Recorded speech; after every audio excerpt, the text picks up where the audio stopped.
This solid and vibrant piece of plastic may seem like an ordinary, lifeless detail at first glance, capable of driving millions of parents worldwide crazy who love to walk around the house without shoes. But at the same time, as soon as you connect these motionless bricks together, a world with endless possibilities for self-expression suddenly unfolds. For 66 years, the constructor skillfully stirred the imagination of millions of children and adults, allowing them to build anything, from an electronic robot to an entire city. How did this little brick, after facing bankruptcy and demise, manage not only to unite several generations, but also become one of humanity's greatest inventions?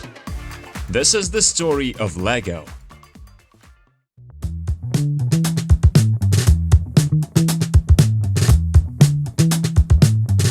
To begin this tale, we must go back to the distant year 1891, when Ole Kirk Christensen was born into a poor farming family in the Danish town of Billund, the 10th child. At that time, he couldn't imagine that overcoming a series of hardships and losses, he would give us one of the best toys in the world, the Lego constructor. At the age of 6, Ole herded sheep and cows, helping with household chores.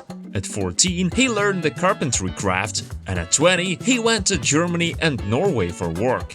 In 1916, Ole returned to his hometown in Billund and bought a local carpentry workshop producing furniture and building materials for 10,000 Danish crowns. They made doors, windows, kitchen cabinets, coffins, chests, carriage bodies. Later, he began building houses, farm buildings, and even churches. At the same time, changes occurred in his personal life. Ole married a good Christian, Christine Sorensen, who later bore him 4 sons. Over the years, Christensen established himself as a master of his craft. He was the chief carpenter in Billund. But on one Sunday in 1924, the 2 youngest children, Gottfried and Karl, without thinking, lit a fire in the glue heater, and sparks hit the wood shavings. The workshop and the house burned to the ground. Christensen just shrugged. He had a long thought about expanding his business. Taking advantage of the opportunity, he built a new workshop, bigger and better, and as for the house, no one in Billund had a concrete sidewalk and lion figures located at the entrance. His son Gottfried Christensen later said that he made his first contribution to the business at the age of 4 when he burned down the old workshop. Just 5 years after the fire, in 1929, a new disaster struck. The Wall Street stock market collapsed and the Great Depression began. Many Western companies went bankrupt. The USA and the UK imposed restrictions on imports. As a result, Danish farms that supplied bacon and butter there lost their profits. Ole Kirk lost his main clients. They could no longer afford to buy carpentry products from him. Therefore, in 1931, Christensen had to let go of his last apprentice. A more terrible tragedy happened a year later. His wife died. Ole was left alone with 4 young children and a ruined business.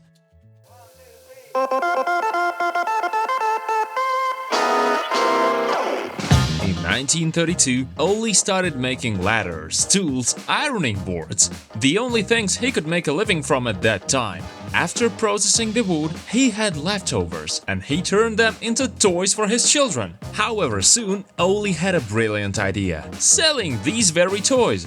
That's how the first 28 different types of toys appeared: trucks, cars, ferries, planes, and buses. His activity caught the interest of a businessman who suggested Kirk make a whole batch of toys for sale in a store. However, that store soon went bankrupt and the big deal fell through. This happened before New Year's in 1933. Since all the money went into producing the batch, the family had nothing to eat. Kirk personally went to stores in the area offering to buy his toys. Some could only pay him with groceries. But even this was enough for the desperate carpenter.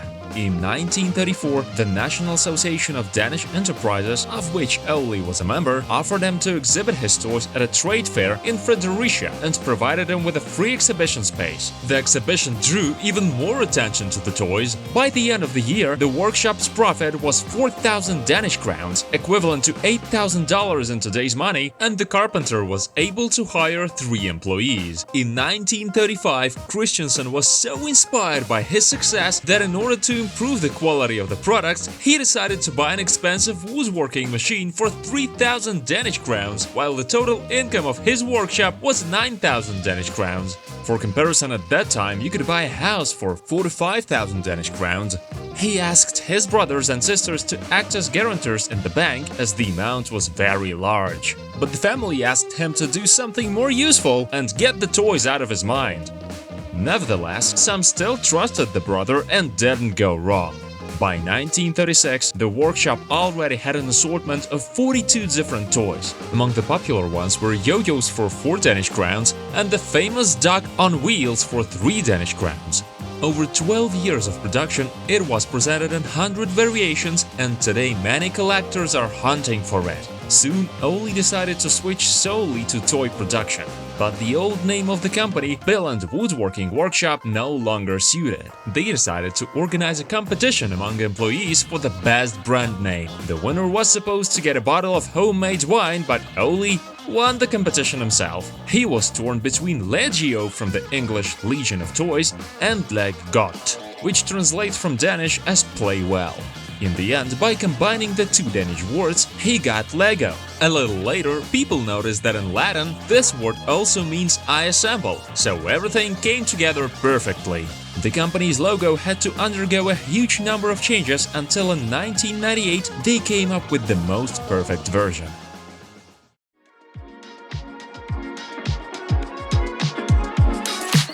Oli always insisted on quality work, both from himself and his employees. There was simply no other way to survive in such a small community. The youngest son, Gottfried, immortalized this idea in a carved wooden plaque on the wall with the motto, "The best is not yet good enough," and Lego was gradually building a business with a reputation for high-quality products.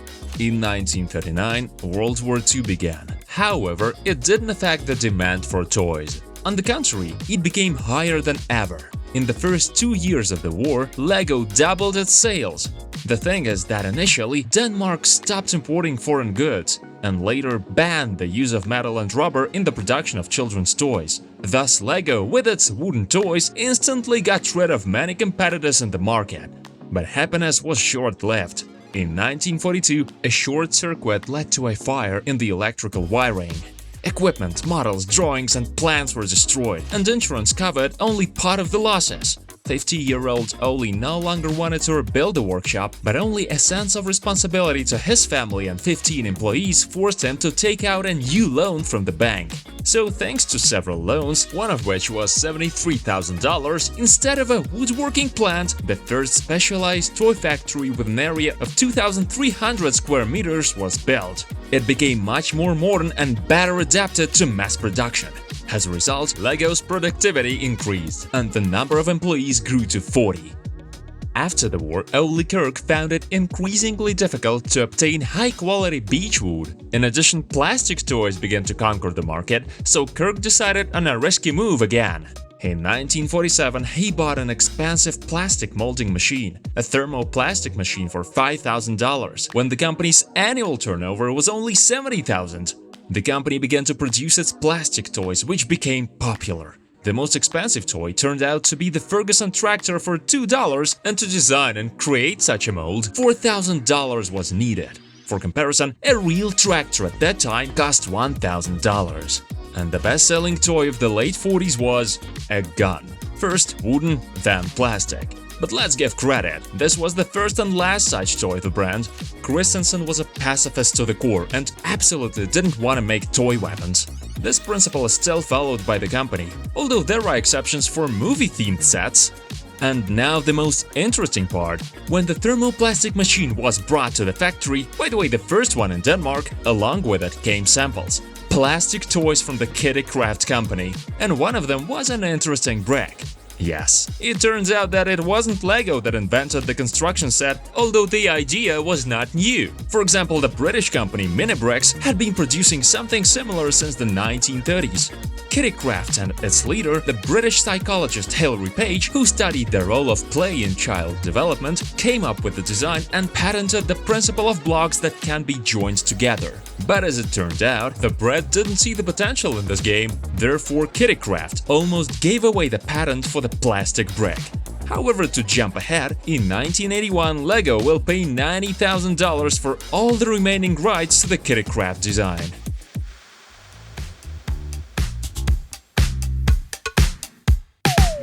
From the early 1950s, the company had about 200 different models of plastic and wooden toys, animals, dollhouses, Monopoly, dice with numbers and letters, sets with tools, clothes hangers, doll carriages, and even religious crosses for churches which were made for charitable purposes. Everything seemed to be going well, but LEGO faced one problem. The figures assembled from bricks fell apart. The parts didn't stick together. It turned out that they lacked interlocking studs to connect them. Since Ole Kirk was already 60 years old and couldn't engage in the toy business, his younger son, Gottfried, took over. This is the one who burned down the first workshop. He had the idea to create additional holes on the back of the bricks for better interlocking. Then, inspired by the paintings of the modernist artist Piet Mondrian, he chose attractive colors for the bricks and in 1955 released the first LEGO sets, Automatic Binding Brick and LEGO Merston. However, these were still prototypes of the constructor, which accounted for only 5% of all LEGO sales. Only in 1958, when Gottfried patented the system of building elements from bricks and released the first LEGO system thematic set, did this completely new system proudly become known as LEGO. The coolest thing about this system, even to this day, is that all bricks produced from 1958 to the present are compatible. Yes, you can take parts from a set from the late 1950s and use them in a modern set. Moreover, even the LEGO Duplo parts for toddlers, although 8 times larger than standard parts, are also compatible with them. In the early 1960s, the company started exporting its products. The first country for deliveries was Sweden, then Germany, Switzerland, France and the UK were added. But another disaster happened. The workshop where they still worked with wood caught fire. Gottfried decided not to resume wood production and focus only on the plastic future, as in 28 years of production, not a single wooden toy had been sold outside Denmark. In 1961, LEGO began to conquer the markets of the United States and Canada, with sales reaching 5 million sets per year. A few months later, Gottfried built an airport in Billund to facilitate the export of toys to different countries around the world. In the same 1961, an important discovery was made. LEGO introduced a plastic wheel with a tire into the constructor and patented this idea. By 1966, the company produced sets that allowed the construction of 57 buildings and 25 vehicles, with a total of 706 million pieces produced per year. LEGO even signed a contract with the oil company Shell, and toy gas stations bore this logo until 1992, when it was replaced by the fictional oil supercorporation Octane. In 1967, small gears and electric motors integrated into sets were introduced, and this was the first step towards LEGO Technic. In 1968, the constructors were in 42 countries around the world, and sales reached over 18 million different sets. LEGO started attracting an increasing number of foreign specialists, and at some point, Gottfried decided that the exhibition function needed to be separated from production. This gave rise to the idea of Legoland, created from 46 million pieces. In the first year of its existence, it was visited by 625,000 people. Today, there are 8 Legoland parks in the world, attracting 1.5 million visitors each per year.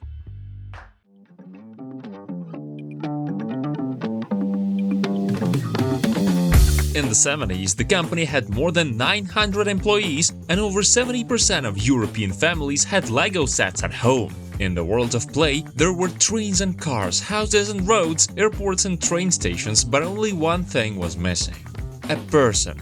And in 1978, the modern character with a smiley face and clip hands, Minifigs, was developed. From this moment on, all sets of LEGO City, LEGO Castle and LEGO Space series were mandatory equipped with little people. By the beginning of the 21st century, nearly 4 billion minifigs had been produced. In 1978, sales reached $180 million per year, and within 10 years this figure increased 5-fold. In 1986, LEGO became a supplier of toys to the Danish royal court. This honorary title, which turned out to be the best advertising, allowed LEGO to enter the top 10 toy manufacturers in the world and become a whole culture. Its name began to appear in the Guinness Book of Records. Long iron road with locomotives, high tower, full-size LEGO house.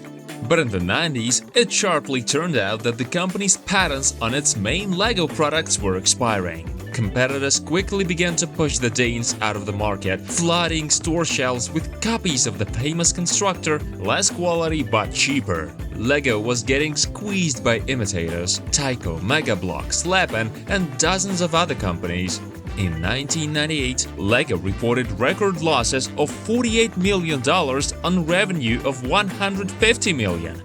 The next year, the company began to regain its market position. It concluded the first contracts in history with third-party companies for the production of licensed figures and series. Winnie the Pooh Adventures for $20, Star Wars for $90, Harry Potter from $20 to $90, and the most expensive but unsuccessful set, Steven Spielberg Movie Maker for $190. With tremendous success, LEGO launched a new line of robotic constructors for teenagers. The legendary Bionicle with a new hinge system. In just 1 year, action figures brought the company $160 million. Together with American film companies Creative Capers Entertainment and Miramax Films, they released several cartoons with Bionicle characters, and comics released by DC Comics had print runs of up to 2 million copies. And it seemed that everything was getting better, but no. In the 2000s, the company faced the era of computer games and began to rapidly lose ground. To survive, LEGO began to enter other markets of children's entertainment, release its video games for $40, and create branded decorations and clothing. The company was accused of losing touch with children.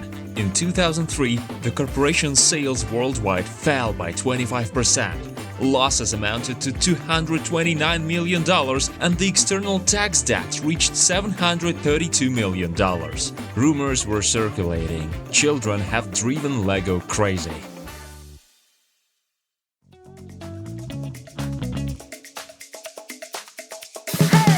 At the beginning of the 21st century, it turned out that the company still didn't have a proper reporting system.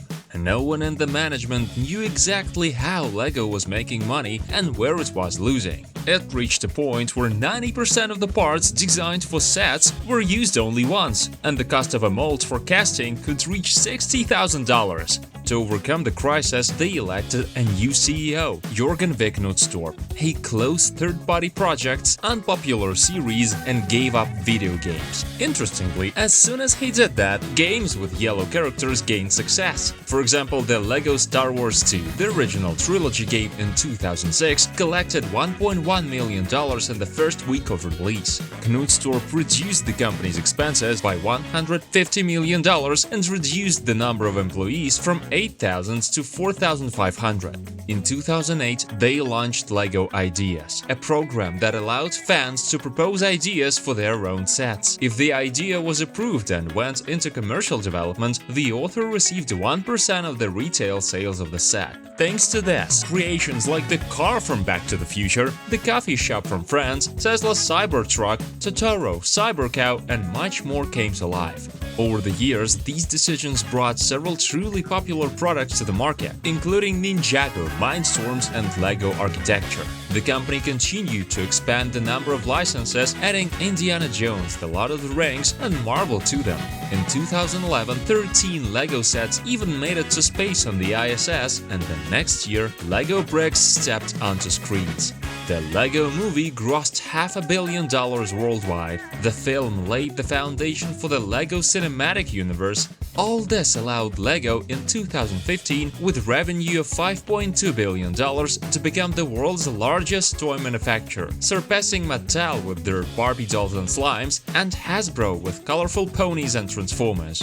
Since then, the company had significantly expanded and transformed. In 2024, LEGO is no longer just a constructor manufacturing factory. It is an entire empire with revenue of $4.02 billion. Every year, the company uses 100,000 tons of plastic from the world's 380 million tons. The constructor flashes in collaborations with well-known companies Adidas, IKEA, Nintendo, Levi's. Yes, Lego sets have always been considered relatively expensive, almost like gold by weight. Although they do have gold bricks for $15,000, and there is even a star in the constellation or some minor named after the company. Today, vintage Lego sets cost several times their original value. For example, a Star Wars set bought in 2010 for $250 is sold for $1,250. On eBay, of course, you can find much cheaper ones, but not in the best quality. Numerous collectors have found purpose in gathering rare Lego sets, making it a significant part of their lives. They've even started YouTube channels to share their treasures. Lego has become the most recognizable brand in the world, bringing together people of all ages and nationalities. And most importantly, from its bricks, you can create anything your imagination desires. And that is the undeniable advantage of Lego. You don't have to strictly follow the instructions. This constructor is created to create. Share in the comments how you like the success story of Lego. Don't forget to like and subscribe so that we can continue to delight you with excellent content.